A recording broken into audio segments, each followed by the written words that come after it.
Bonjour et bienvenue à cette classe de maître. La série Classe de maître est une initiative de la division Travail et organisation du Regroupement québécois de psychologie positive. Cette série vous propose des entretiens avec des personnes chevronnées en psychologie positive appliquées en contexte organisationnel. Ces personnes sont des spécialistes en recherche ou en intervention pratique. Chaque classe de maître s'adresse à un public familier avec le thème choisi et permet d'approfondir ce thème spécifique, de partager et d'échanger sur leurs expériences et cas vécus, de transmettre les apprentissages et leçons apprises à travers leurs expériences et recherches, permet enfin d'explorer les pistes de développement et de recherche. Bon visionnement. Alors, bienvenue Bruno. Merci d'être là. Puis bienvenue à tous à la masterclass du réseau québécois de la psychologie positive. Donc, c'est vraiment un immense plaisir pour moi de vous retrouver et de faire briller la psychologie positive. Donc, on a vraiment à cœur de faire briller cette belle psychologie. Puis aujourd'hui, on a l'honneur de recevoir Bruno Wallet qui va nous parler de cette psychologie positive à la fois dans l'organisationnel, à la fois dans le domaine du sport et que tu vas nous donner en tout cas plusieurs outils pour pouvoir bien l'utiliser ou la pratiquer ou au moins la reconnaître par rapport à toute ton expérience. Donc Bruno, je vais faire un bref, on va dire, retour sur ta belle carrière. Et puis, on s'entend que tu es dans un premier temps un psychologue organisationnel et sportif qui est quand même pas toujours évident de trouver les deux. Moi, c'est ça qui m'interpelle beaucoup. Tu as une carrière diversifiée, on s'entend, et riche. J'ai lu plein de choses sur toute ta carrière. Je pense que je pourrais pas faire le résumé de toute ta carrière. Tu vas peut-être nous nommer quelques points saillants qui vont être importants pour toi pour qu'on puisse voir. Mais tu es reconnu, moi, ce que je sais, pour ton expertise en coaching de performance. C'est toute la force mentale au niveau des sportifs. En développement du leadership, je sais que tu donnes plusieurs formations en leadership. Tu es aussi reconnu pour toutes tes préparations mentales, d'accord? Tu as travaillé donc longtemps avec des athlètes, donc plusieurs étaient aux Jeux olympiques, donc quand même assez incroyable, et donc des athlètes de très haut niveau, d'accord? Et maintenant, tu travailles davantage au niveau des entreprises, donc avec des hauts dirigeants, avec des équipes. Je sais que tu es comme un passionné des équipes, puis ça, c'est vraiment quelque chose aussi de très intéressant au niveau de la psychologie positive. Puis ce que j'ai lu, la petite particularité, tu me corrigeras si c'est ça, mais j'ai vu aussi qu'en dehors de ça, tu étais quelqu'un de très engagé aussi dans tout ce qui est au niveau humanitaire, puis des jeunes aussi défavorisés. Tu les aidais à développer tout ce qui est leur résilience et leur potentiel. Est-ce que j'ai bien eu ces informations-là? Ah, tu as bien lu, là, mais peut-être pas nécessairement les enfants défavorisés, mais j'ai beaucoup de plaisir à travailler quand même avec les enfants, avec les adolescents. Ouais. Puis tantôt, tu faisais le lien là, entre bon, le sport de haut niveau, des hauts dirigeants. Mais il y avait une expression là, de Boris Cyrulnik qui disait, c'est le sport de petit niveau. Puis moi, je m'intéresse autant, dans le fond, au haut niveau qu'au petit niveau. Je m'intéresse dans le fond à l'humain. Je m'intéresse à son potentiel. J'ai autant de plaisir à travailler avec quelqu'un qui va intervenir ou encore qui a des défis au niveau local, régional, qu'au niveau international aussi, là.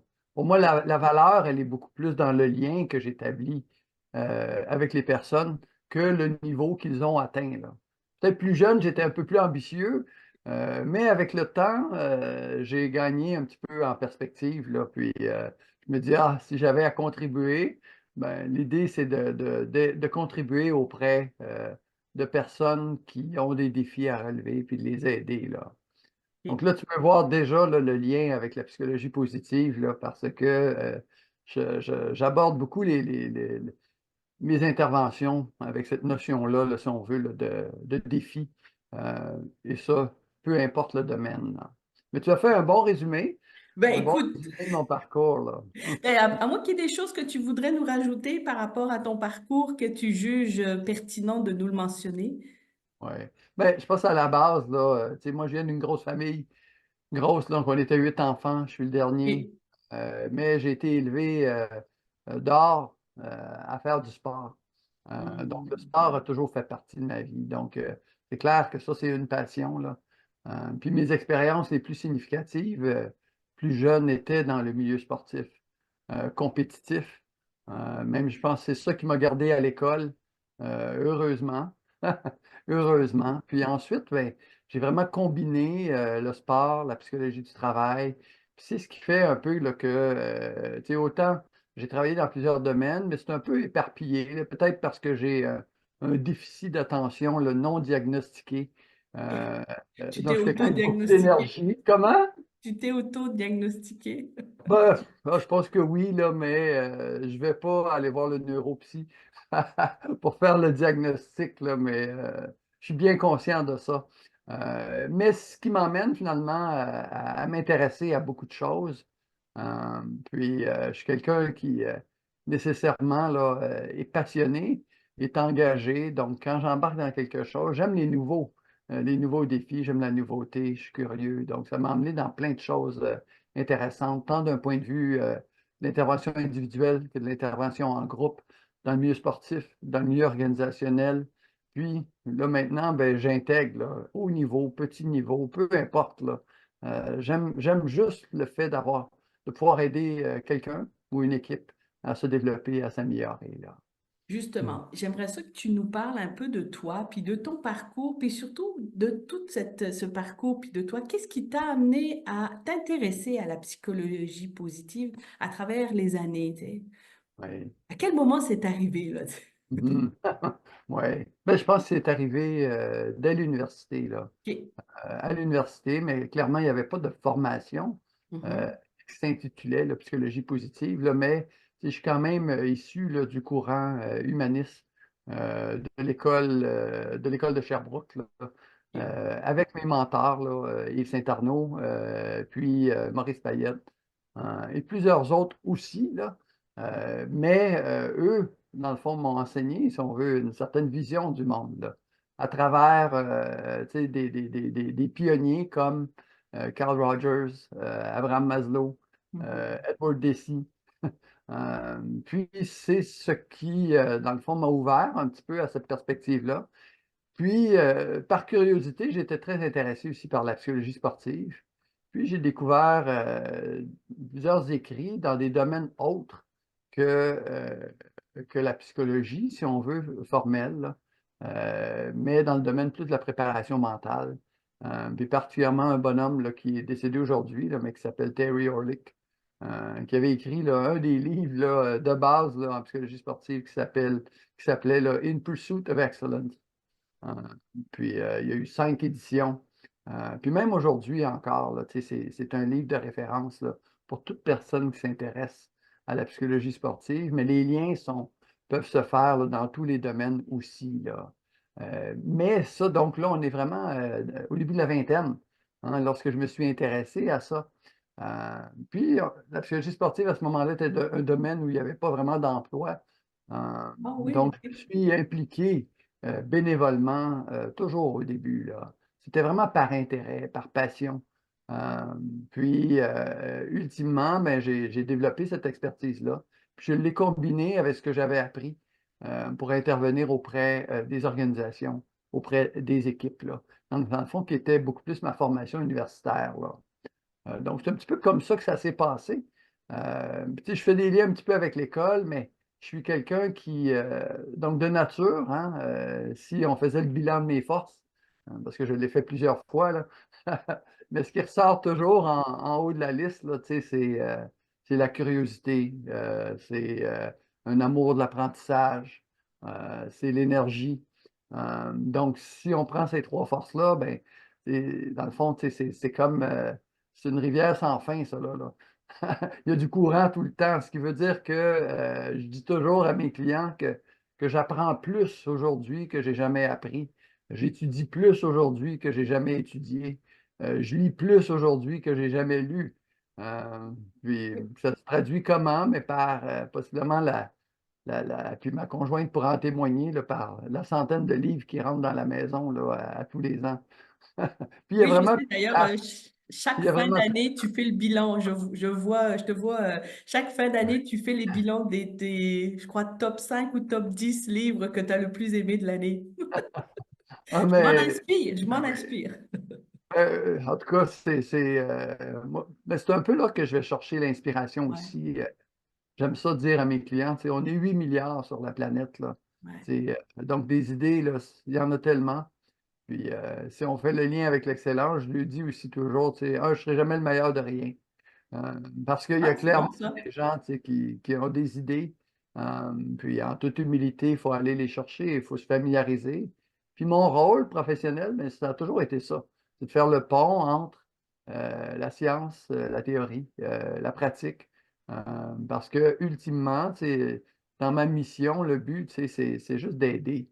Aider comment? Mais avec des bonnes connaissances, avec l'expérience, avec des outils concrets, avec une confiance, ultimement, qu'on peut donner aux clients. Mais je vais puiser mes idées là, partout, partout, Ok. tout le temps. Ça, Eh, c'est le déficit d'attention pour ça. oui, c'est une grande force qu'il y a par rapport à ça et tu le nommes notamment le lien que tu fais avec cette grande curiosité que tu as et cette ouverture et cette envie d'apprendre. Moi, justement, de tout ce que tu mentionnes là, moi, j'aimerais ça que tu nous parles un peu de qu'est-ce qui te motive, qu'est-ce qui t'allume dans la psychologie positive parce que, tu sais, oui, tu as fait le lien avec qui tu es puis tes études. Est-ce qu'il y a quelque chose spécifiquement qui t'allume dans cette orientation-là? Que tu pourrais nous partager. Mhm. Ben, je pense que tu sais, souvent, tu sais, j'aime ça euh, résumer un petit peu l'approche que j'ai, là. Tu sais, ce qui m'allume, tu sais, c'est souvent je fais des liens, puis là, si on prend, je vais faire des liens avec la lettre P. P pour Mhm. positif, là, mais P pour. Puis, ultimement, en coaching, je vais souvent utiliser euh, cette analogie-là avec la lettre P, là, mais tu sais, ultimement, ça commence toujours par une question qui était utilisée par un de mes mentors qui disait tout le temps, mais oui, mais dis-moi, qu'est-ce qui est possible? Ah Ah, ouais. puis ça, je trouvais ça intéressant. C'est parce que, ultimement, on va voir le psychologue souvent pour parler de ses difficultés, de ses problèmes, Mhm. mais j'aimais cette tournure de phrase-là, là, tu sais, pour qu'on puisse parler, dans le fond, des possibilités. Puis les possibilités, quand on rencontre quelqu'un, tu sais, c'est de l'aider à réfléchir à ses rêves, à ses aspirations, à tout ce qui est possible, là, sans se mettre de limites, là. Ça, peu importe l'âge, là, ultimement, là. Mais je vais toujours m'intéresser à ça. Puis je trouve ça inspirant, je trouve ça motivant. Tu sais, quand tu me demandes ce qui m'allume, ben, ultimement, moi, ça m'intéresse de voir, tu sais, à quoi les gens rêvent, à quoi les gens aspirent dans une certaine mesure. Puis, ultimement, mais ça donne un sens à mon travail Mhm. parce que je suis là non seulement pour les écouter, pour qu'ils puissent me parler de leurs rêves, de leurs possibilités, mais je suis là aussi pour les aider à comprendre ou à mieux saisir là, l'ampleur de leur deuxième P, le potentiel. Hein, Mhm. le potentiel. Puis pas juste dans les forces, hein, parce que on pourrait avoir une vision là, plus restreinte là, de la psychologie positive, mais je m'intéresse aussi autant aux forces qu'aux lacunes qu'une personne peut avoir de façon à ultimement bien se connaître, là. Puis lorsque je parle, c'est du potentiel, lorsque je parle des possibilités, ben, je m'inspire là, beaucoup du modèle de changement intentionnel là, de Richard Boyatis. Ok. Hein. Puis dans cette idée-là où il dit ultimement que tout changement est intentionnel, mais ça commence avec quoi? Ça commence avec un rêve. Ça commence avec quoi? Ben, une bonne compréhension de ses forces, de ses faiblesses. Puis ensuite, ben, pour qu'il y ait changement, pour qu'il y ait progression, ben, il faut que tu sois capable d'identifier ultimement sur quoi tu vas travailler. Donc, le troisième P, là, tu sais, c'est le plan. Hein. C'est le Ah, plan bah ou le oui, plan parcours qu'on va d'action. faire. Pardon? Les plans d'action. Ben oui, tout à fait, là, mais tu sais, le plan d'action, tu sais, qui s'inspire aussi, un, de tout ce qui est possible, deux, du potentiel d'une personne, trois, ben, tu sais, je pourrais dire aussi de son pourquoi, ça serait le quatrième P. Puis quatre, ultimement, là, quatre ou trois, Yep. là, donc le plan et le parcours, là. Donc, puis, une fois que, on a établi un petit peu ce plan-là, ben, ensuite de ça, tu sais, c'est vraiment de comprendre, ça serait le cinquième P, ton environnement, donc tes partenaires. C'est qui est autour de toi? Parce que j'ai appris avec le temps que nos aspirations, même notre engagement est beaucoup fonction des gens qui sont autour de nous.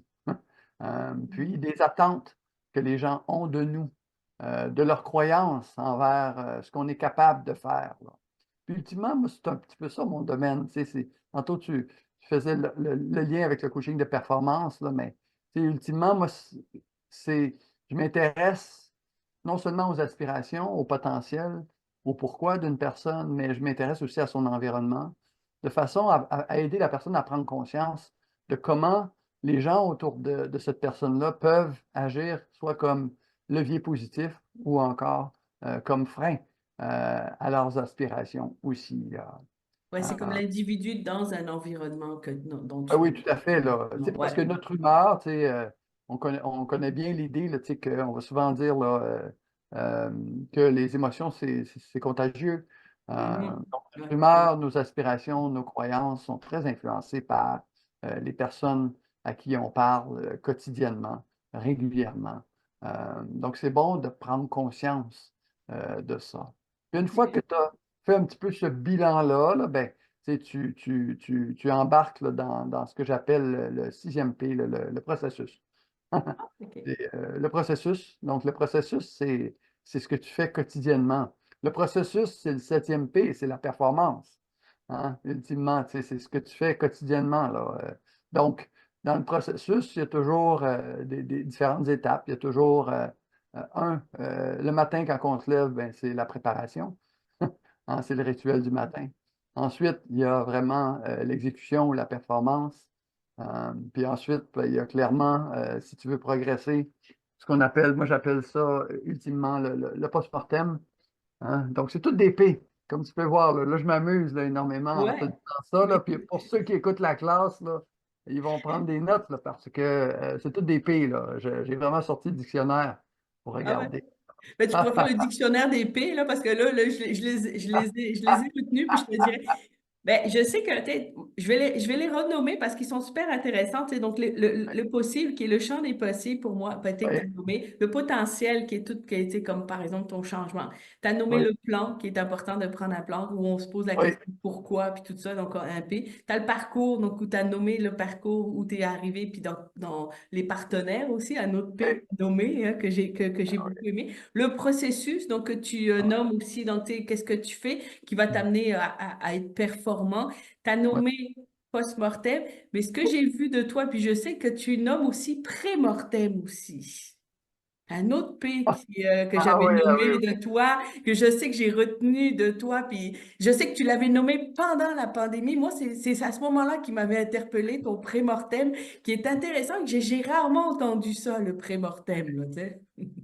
Ben, dans le fond, tu sais, j'ai appris là, dans mes lectures que lorsqu'on planifie le futur, tu sais, puis, ben, j'ai pas juste dans mes lectures, je me souviens, j'avais écouté une conférence là, de Chris Hadfield, l'astronaute. Mhm. Puis il racontait que, ultimement, tu sais, le 22 juillet 1969, là, il avait regardé Neil Armstrong marcher sur la Lune, là. C'était la naissance là, de son rêve. Donc, le rêve, c'est tout ce qui est possible, là. Puis ensuite, il y a eu un long parcours là, tu sais, pour pouvoir se développer, mais il disait que dans son rôle comme astronaute, tu sais, il imaginait toujours le pire. Il imaginait Mhm. toujours le pire de façon à se préparer du mieux qu'il pouvait. Tu sais, si tu es un astronaute, le pire, là, tu sais, c'est un feu dans la navette, là. Ouais. Mais tu ne peux pas paniquer. Hein, tu dois réagir, tu dois intervenir dans une situation comme ça. Donc, je m'étais inspiré un peu de Chris Hadfield, puis d'une autre dame là, dont là, je cherche le nom, là, mais qui parlait d'une approche, on appelait ça le contraste mental. Le contraste mental, donc qui est cette idée-là de voir le positif, mais aussi d'imaginer le pire ou le négatif, de façon à avoir un plan qui est ajusté, adapté à une situation, là. Donc, tu as raison, là, à la limite, avec mes clients, je devrais rajouter ce P-là, ce qui fait beaucoup de P, ce qui fait Ce beaucoup qui de fait... P. Mais ultimement, tu sais, ça aide à comprendre, là. Ça aide à comprendre le processus que j'utilise, là, tu sais, du rêve à la réalité, ultimement. Je dis toujours, tu sais, dans tout ce qu'on appelle la performance, tu sais, le mot performance est intéressant Oui. parce que vient du vieux français performance. PAR pour Ah, parfait. Donc, la perfection, le résultat, puis la formance, c'est la transformation. Puis, ultimement, mais c'est ça que je fais, moi. Tu sais, je travaille toujours en fonction d'un résultat, mais mon rôle, tu sais, c'est d'aider à cette transformation-là, à ce processus-là. Donc, c'est souvent pourquoi on va dire, tu sais, concentre-toi sur le processus. Mais je pense que dans les faits, il faut avoir les deux éléments. Tu sais, il faut autant se concentrer sur la destination. Il faut identifier la destination, puis il faut se concentrer sur le processus. Je le dirais comme ça, là. OK. Ça, c'est ce qu'on pourrait résumer. Se concentrer sur Oui, la oui. destination puis le processus. Oui, oui, oui, oui, tout à fait, là, tout à fait, là. Hey, c'est une longue réponse là, que je t'ai donnée, là. Mais j'aime ça, ben oui, mais je suis sûre que, mais c'est ça qu'on veut savoir. Puis tu sais, justement, c'est comment toi, tu travailles avec toutes tes connaissances puis toute ton expérience. Puis moi, ce que Ouais. j'aime aussi, c'est comme, est-ce que de ce que tu nous nommes dans l'épée, ça a été autant avec les athlètes qu'avec les gestionnaires ou avec les équipes dans les organisations? Est-ce que c'est les mêmes outils que tu vas utiliser? Ben oui, Oui. là. Tu sais, dans le fond, l'épée, tu sais, bon, moi, j'ai identifié, tu sais, ce que je fais, tu sais, je cherche à vulgariser la science, les théories. Tu sais, je peux bien présenter le modèle de Richard Boyatis, là, mais bon, ça devient un peu plus complexe, là. Mhm. Si je reprends ce modèle-là, puis je le mets dans un langage qui est simple, ben, tu sais, sans que j'utilise l'épée, tu sais, moi, je m'intéresse toujours aux aspirations. Je m'intéresse à ce qu'une personne est capable de faire. Ça nous prend un plan, puis ensuite de ça, ben, il faut le faire, il faut expérimenter, là. Euh, donc, la clé, tu sais, c'est vraiment ça, là. Tu sais, quand je dis qu'il faut le faire, il faut expérimenter, tu sais, on parlait d'une approche positive. Je vais te donner un exemple, là, puis Oui. c'est très concret, là. C'est quand les clients viennent me voir, autant dans le domaine sportif que dans le domaine organisationnel, tu sais, dans la première rencontre, là, les gens utilisent toujours le mot essayer. Essayer, j'essaye, j'essaye, j'ai essayé. Puis moi, je me suis fait une pancarte, là, puis j'ai mis un X sur le mot essayer. Puis je lui ai dit, à partir de maintenant, c'est un mot qu'on utilise, qu'on n'utilisera plus jamais OK. dans nos rencontres. Puis pourquoi? Mais parce que tu ne peux pas réussir quelque chose que tu essayes.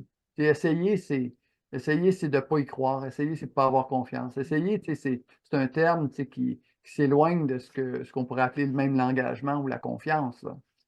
Bon, on pourra en discuter longtemps, mais je dis, utilise plus des verbes d'action.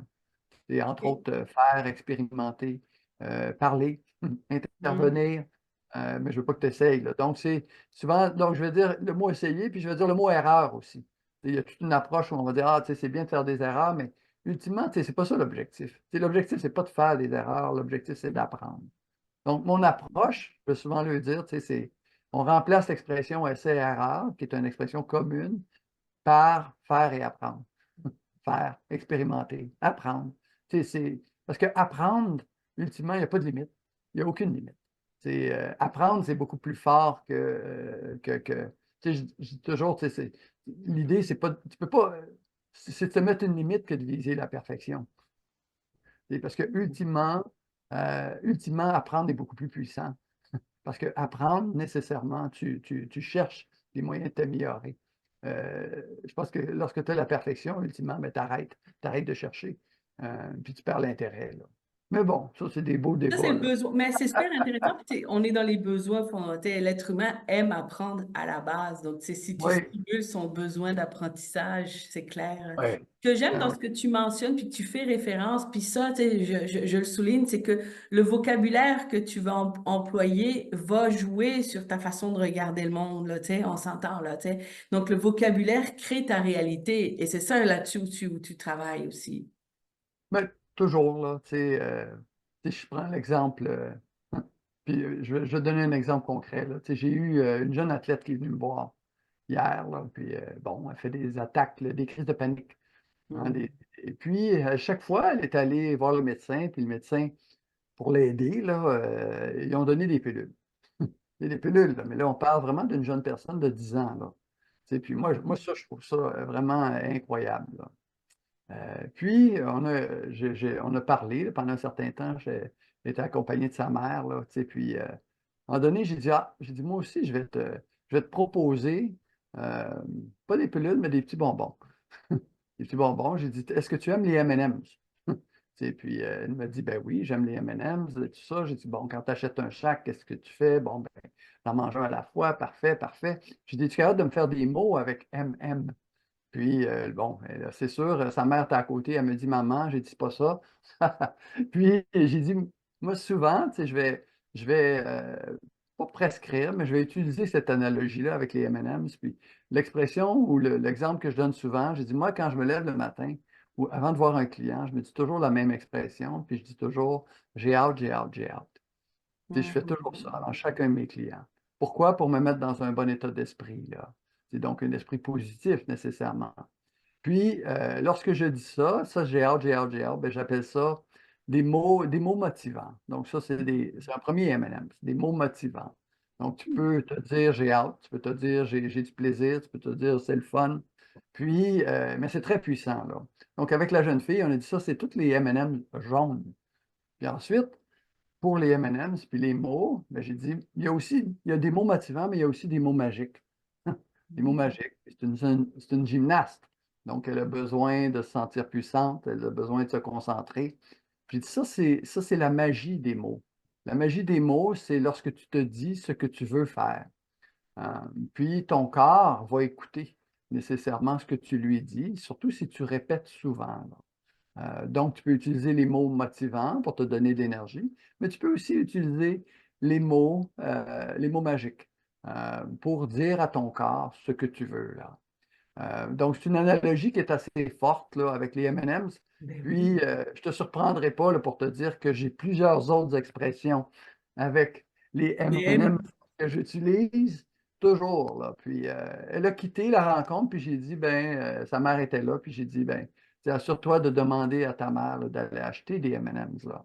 Ce qui était une approche qui était vraiment différente que d'avoir, là, je pense que c'était des activants ou quelque chose comme ça, Ah là, ouais. pour une jeune fille. Puis je trouvais ça dommage, tu sais, que finalement, on a une jeune fille, tu sais, qui panique. Elle a 10 ans, puis on lui donne quelque chose au lieu de lui enseigner quelque chose, là. Puis mon mentor, Maurice Payette, avait dit, ben, tu sais, c'est une vieille citation de Confucius, tu sais, qui disait que si une personne a faim, ben, tu as deux choix. Tu peux lui donner un poisson ou lui apprendre à pêcher. Euh, Exact. mais c'est ça que je fais, moi. Tu sais, c'est plus long, j'apprends à pêcher. Je te donne des moyens. Des fois, je donne le poisson un petit peu, mais je te donne le moyen. Mais je vais te dire, moi, je ne verrai plus les M&M's de la même façon là, maintenant, Bruno. Là. Ça, c'est clair. C'est sûr, là, mais j'utilise Je souvent vais m'en ça. acheter des M&M's là, maintenant. Mais je suis très populaire en intervention lorsque j'arrive avec mes M&M's, avec les jeunes, même avec les personnes dans des séminaires, lorsque j'arrive avec un plat de M&M's, puis juste pour que les gens puissent en prendre, tu sais, ça met beaucoup d'énergie, mais c'est une analogie qui est forte. Puis je fonctionne beaucoup avec le visuel dans mon travail, tu sais, de façon à faire en sorte que les gens se souviennent. C'est, Ouais. parce que je pense que dans un mois, un humain va lire ou entendre 1 million de mots. Tu sais, c'est beaucoup de mots, ça, là. Ah! Tu sais, C'est je pense beaucoup. qu'on peut parler là, tu sais, plus de 30 à 40 000 mots par jour là, tu sais, qu'un humain va dire, là. Donc, ultimement, ça nous prend des façons de se rappeler ce qu'on enseigne. Puis la théorie, bien, souvent, elle est trop abstraite. Euh, Ça prend des moyens beaucoup plus concrets, beaucoup plus simples pour que les gens puissent se rappeler. Donc, les P, c'est peut-être une façon. Les M&M, c'est une autre façon. Puis j'ai plusieurs autres façons aussi, là. Plein Je d'outils. m'amuse avec ça beaucoup, là.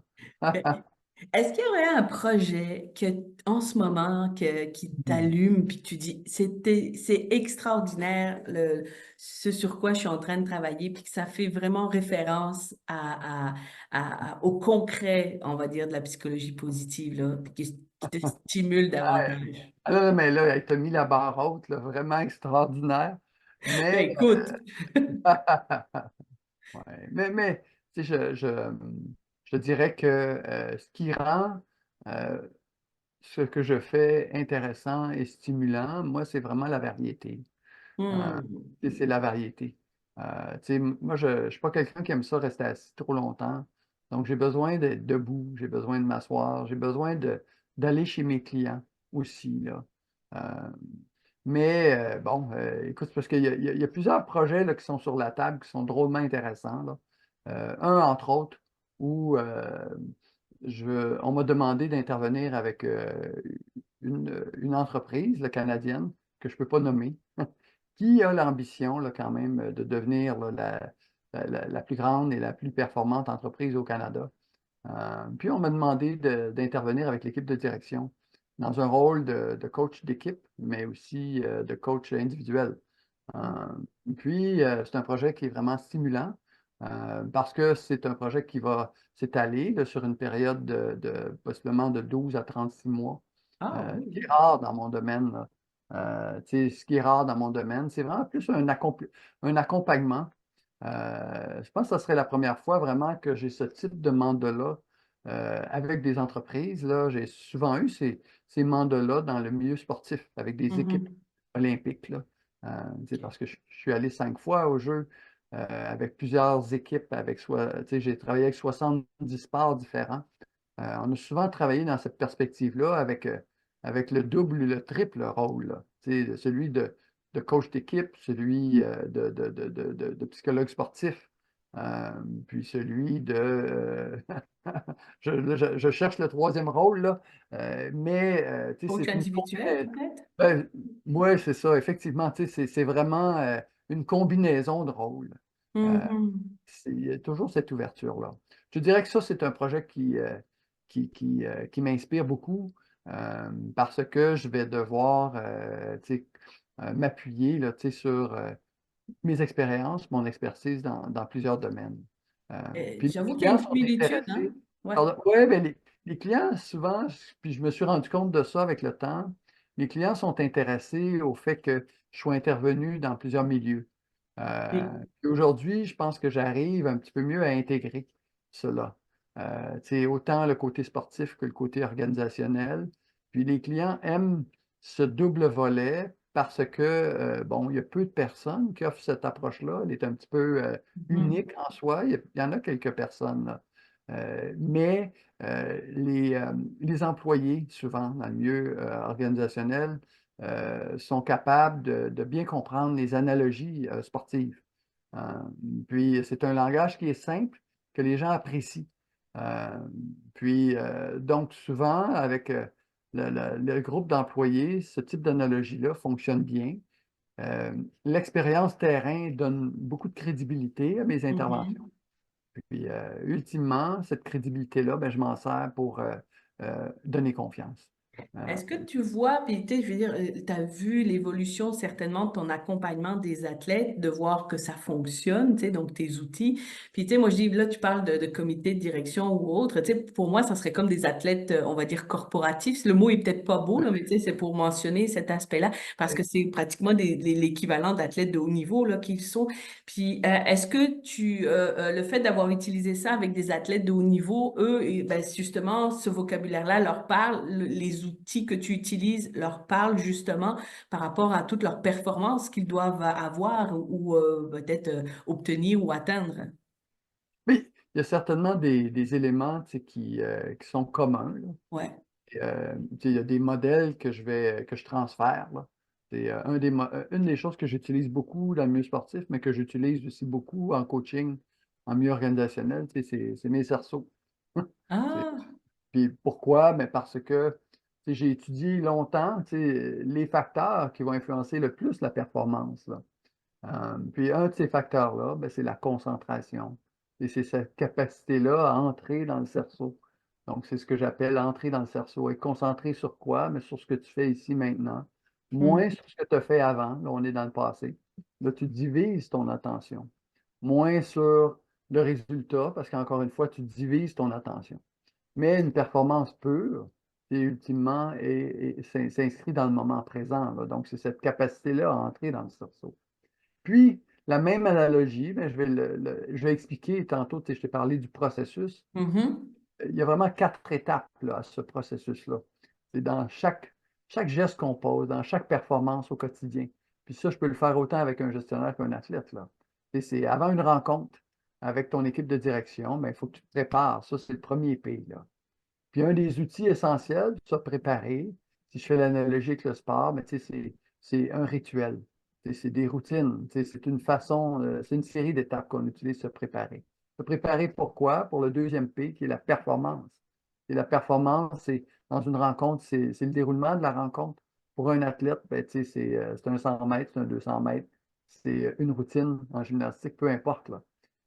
Puis, pendant que tu fais cette performance-là, ben, tu dois te concentrer sur des objectifs précis pour t'aider.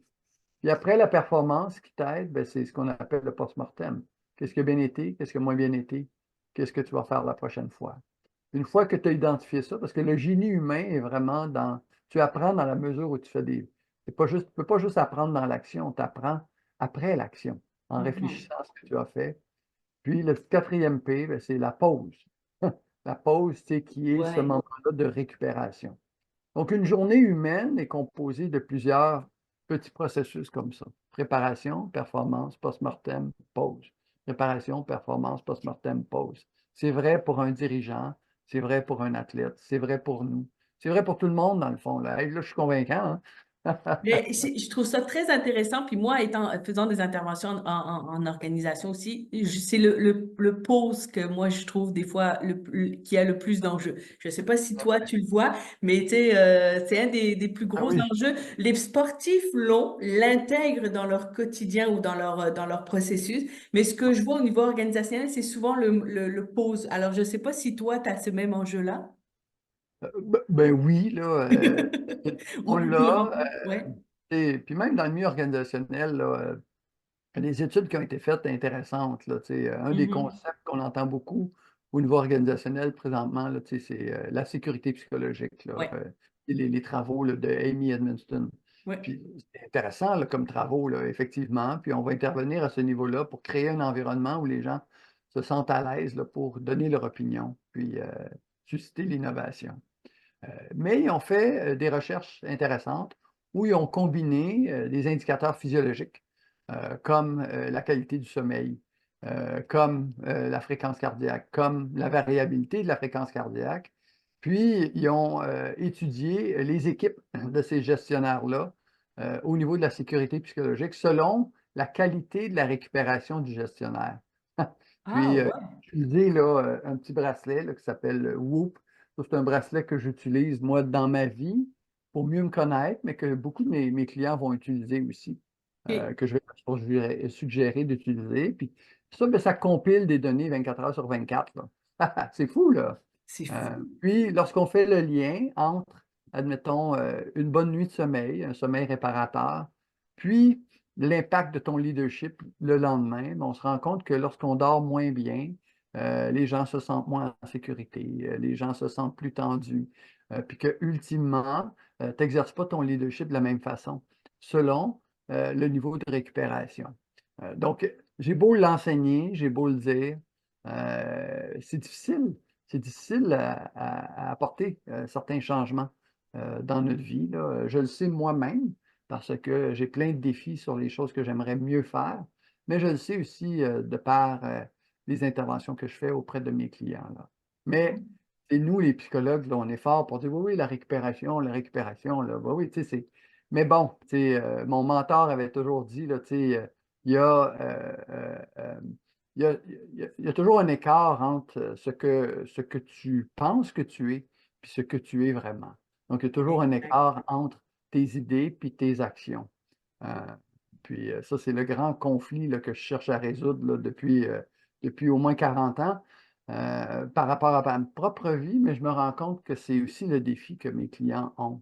Euh, je suis là pour les Ben, appuyer, moi, là. j'amène souvent ça, c'est l'équilibre. Tu sais, l'équilibre, c'est pas forcément Oui, toujours comme ça, mais tu sais, c'est toujours un petit peu comme ça, un petit peu comme ça, un petit peu comme ça. Puis là, moi, j'appelle ça, on est comme des funambules. On est toujours en train tu sais, la funambule est jamais droit, mais il est toujours oups, oups, ben oups, oui. oups, oups, oups, oups. En tout cas, bref. Mais j'aime ça. Ça Puis fait bien. ce qui m'amène à ma question, justement, qui pourrait aller, tu sais, est-ce que Mm. selon toi, il y a des enjeux en ce moment que tu vois qu'on peut répondre avec la psychologie positive?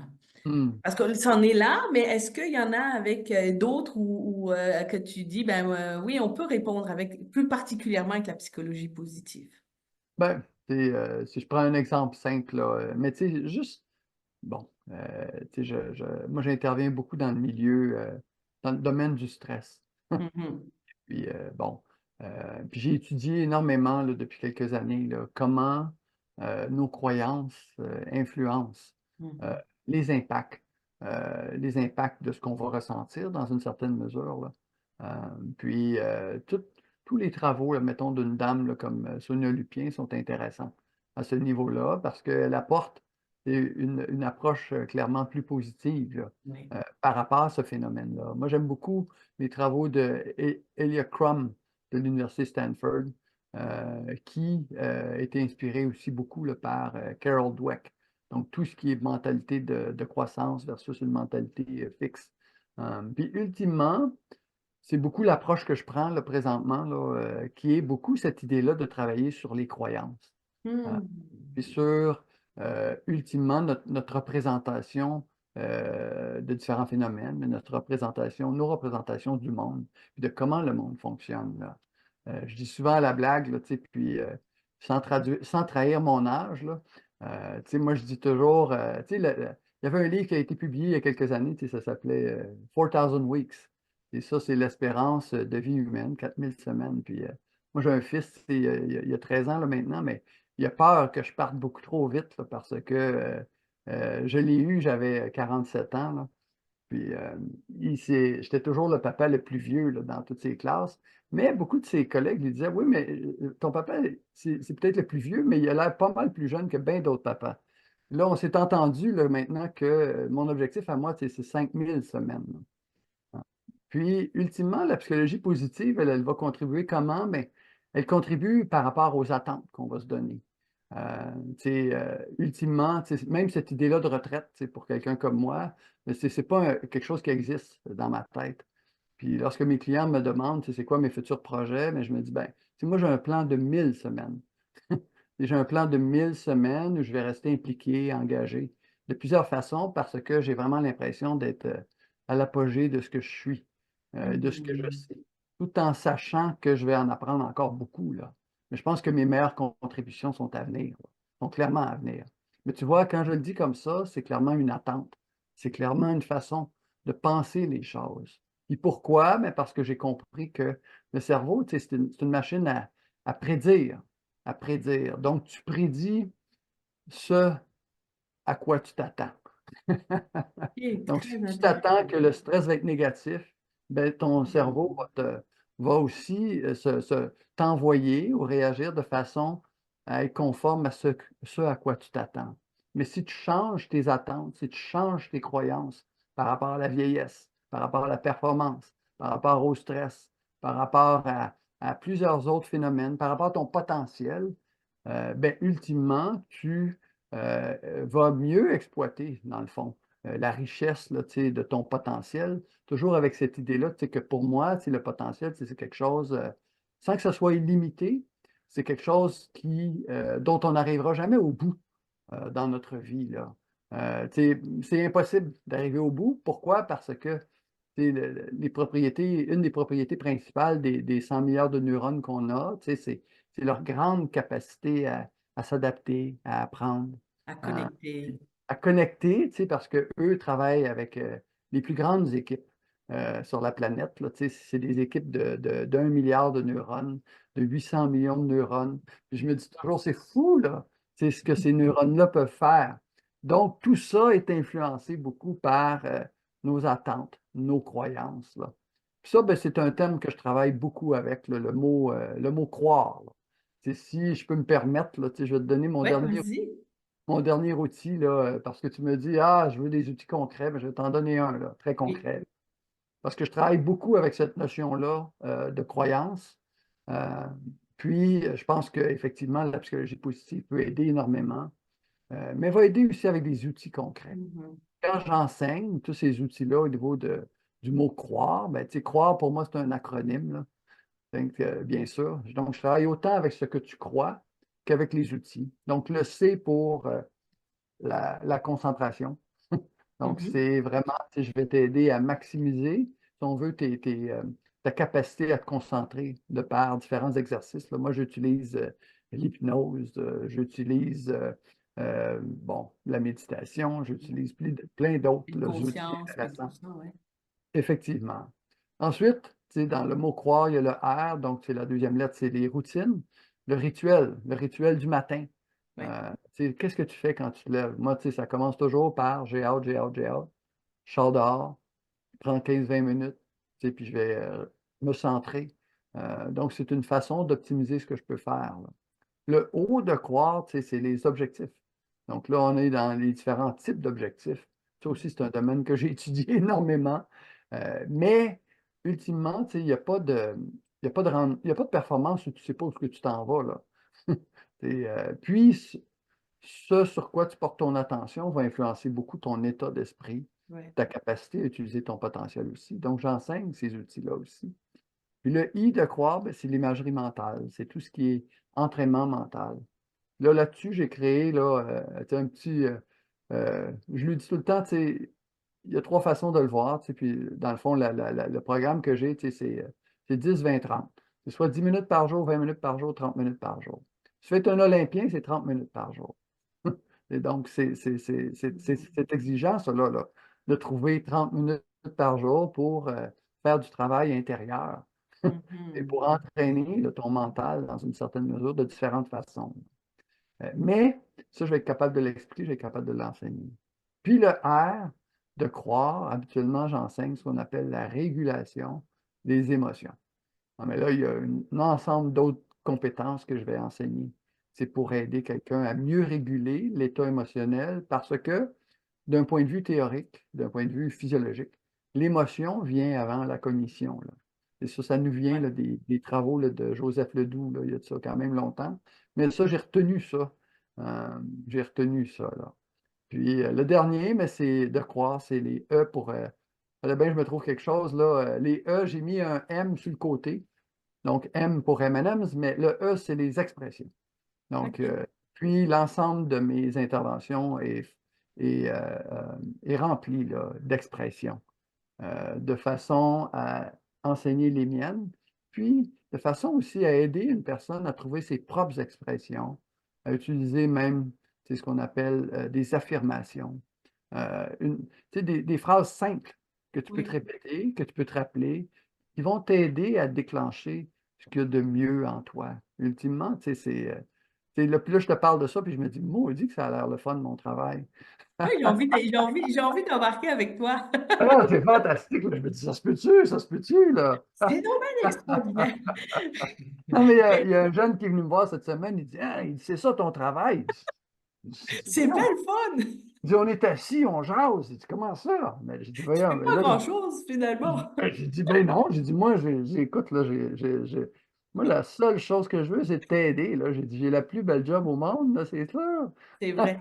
C'est vrai qu'on a une... Ah ouais, moi, je me sens toujours extrêmement privilégiée. Mais tu vois, ce que je retiens dans tout ce que tu dis, puis encore une fois, c'est la façon dont on regarde les choses va avoir un impact sur les choses. Tu sais, c'est vraiment important, ça. Tu sais, les lunettes que tu as dans ta vie, les lunettes que tu mets le matin, va Ah oui. avoir un impact. Tu dis c'est simple, mais en même temps, c'est tellement puissant. Tu sais, c'est vraiment, vraiment, il y a quelque chose d'énergie. C'est juste de discuter avec toi. Tu sais, quand tu dis c'est contagieux, sérieusement, là, je pense que je viens de tomber dans un plat de bonbons, d'M&M's, d'énergie.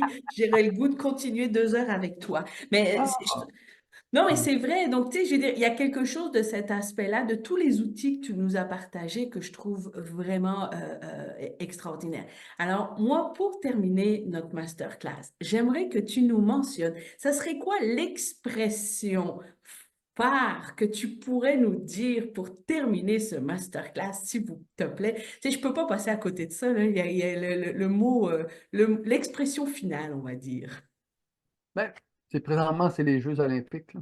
Ouais, Puis, on m'a toujours demandé, ben, effectivement, comment on fait pour atteindre des hauts niveaux, là, puis, si on s'inspire là, du baron de Coubertin, ben, la ouais. devise olympique, c'est Citius, Altius, Fortius. Puis, si on la traduit, ça veut dire plus haut, plus vite, plus fort. Mhm. Et je me suis rendu compte beaucoup avec le temps, c'est que cette devise-là, ou cette expression-là, est source de beaucoup aussi, pas juste de grandes performances, mais de beaucoup de malaise, Mhm. beaucoup d'enjeux de santé mentale, là. Ouais. Autant au niveau des désordres alimentaires qu'au niveau des enjeux d'anxiété de performance, etc., etc., là. Donc, j'ai sorti mon dictionnaire latin il y a ça Mhm. plusieurs années, puis j'ai identifié ultimement une autre expression Et- Je l'ai mis en latin au départ, là, qui était Parvus Constans Longe, donc qui voulait dire tout simplement le petit constant longtemps. Petit constant longtemps, qui est mon expression phare, qui est ce que j'enseigne ultimement. C'est de travailler sur des petites choses de façon régulière sur une longue période. Et puis, ultimement, c'est ça qui est positif, parce que ce qui donne de l'énergie à quelqu'un, c'est ce que Teresa Amabil disait dans son livre, là, The Progress Principle, c'est les petits progrès. Mais ce n'est pas suffisant d'avoir des petits progrès, il faut surtout que tu en prennes conscience. Donc, d'où l'idée, hein, à la fin d'une journée, là, un peu comme un bon psychologue positif va dire, il faut que tu sois capable d'identifier là, tu sais, ce que tu as apprécié ou encore le journal de gratitude ou peu importe, là, mais il faut que tu vois les petits progrès. Puis si tu fais des petits progrès de façon constante sur une longue période, il n'y a plus rien qui est impossible, là. Parce que ultimement, tu vas te rapprocher de ce que tu souhaites, là. Est-ce que tu vas l'atteindre? Ça, on ne le sait pas. C'est à ça que ça sert, les rêves, là, tu sais, ça sert à nous inspirer. Mais cette démarche-là, je dirais, lorsqu'on utilise cette démarche-là, tout devient possible. Sans Wow. croire que tout est possible, c'est pas la même chose. Peux-tu me répéter petit, longtemps, Petit, constant, longtemps. Là, moi, je dis souvent petit, PCL. constant, longtemps. PCL. Ouais. Quand j'enseigne, je fais des programmes de leadership. Là, il y a des gens là, que j'ai rencontrés il y a 10 ans. D'où j'ai enseigné 10 formations. Je ne sais pas, j'ai fait 30 heures de formation. La seule chose qui se souvienne, c'est PCL. PCL. Mais écoute, PCL, c'est tellement petit, incroyable. c'est extraordinaire, mais c'est ça, tu sais, et juste de l'avoir dit, c'est autant tout à l'heure, ça m'a énergisé, autant ça m'a comme puis ça m'a Oui. fait comme waouh! Tu sais, il y a comme quelque chose qui s'est passé quand tu as nommé ce PCL au niveau, ce que ça m'a fait moi. Puis j'espère que ça va faire la même chose pour les gens qui vont écouter ce masterclass. Donc, on va retenir PCL. Moi, ce que je retiens quand même, Bruno, avec tout ce qu'on a mentionné, c'est ton dictionnaire des P, là, c'est extraordinaire, là, tu sais. Donc, les P, j'en ai eu plusieurs, puis je trouve vraiment important. Celui qui m'a le plus impressionné aussi, c'est le processus. Mhm. L'important, c'est le processus puisqu'il rejoint ton PCL quand même aussi, tu sais, par rapport à ça. Ce que je retiens, ton outil des M&M's, ça, c'est sûr que c'est extraordinaire. Ce que je retiens aussi, c'est ton outil de croire. D'accord? Donc ça, je retiens Ouais. ton outil de croire qui est vraiment quelque chose aussi fabuleux. Donc, je voulais te remercier infiniment pour nommer tout ce que tu nous as nommé comme outil, expérience, que nous as partagé de qui tu es et par rapport à ce lien qui nous unit, on va dire, hein, le lien de la psychologie positive, puis tous on va dire, les potentiels qu'on peut travailler ensemble. Donc, merci infiniment. Je pense que ça va être très utile pour les gens qui vont écouter. Vraiment, merci. Et puis, on va souhaiter que les gens puissent bien utiliser tous les outils que tu as nommés. Ouais, merci à toi, là. Puis, ça a été, c'est pas toujours agréable de parler de soi autant que ça, là, mais on a eu une belle conversation, puis ça me fait prendre conscience là, de certains outils, là, à quel point plusieurs des outils peuvent être très puissants, là. Puis là, je prends conscience, à chaque fois que je dis un mot, là, maintenant, je prends conscience de la lettre P. Positif, puissant, performance, processus. Oh là là! Écoute, c'est à l'infini tout ça, là. Écoute, Bruno, moi, sérieusement, là, j'aurais le goût de continuer encore avec toi. Donc, je te remercie, puis je suis certaine que les gens vont avoir un réel plaisir d'écouter ton masterclass et même de le réécouter. Donc, merci beaucoup à tout le monde pour pouvoir d'avoir écouté ce masterclass avec nous. Donc, on se retrouve pour d'autres masterclass. Au plaisir. Merci. Nous espérons que cette classe de maître a permis de vous inspirer pour la mise en application de la psychologie positive en contexte organisationnel. Si vous souhaitez en connaître davantage, n'hésitez pas à consulter notre recueil de ressources, section Travail et organisation. Vous y trouverez des suggestions de lecture et des vidéos sur différents thèmes. Nous vous donnons rendez-vous pour l'écoute de votre prochaine classe de maître.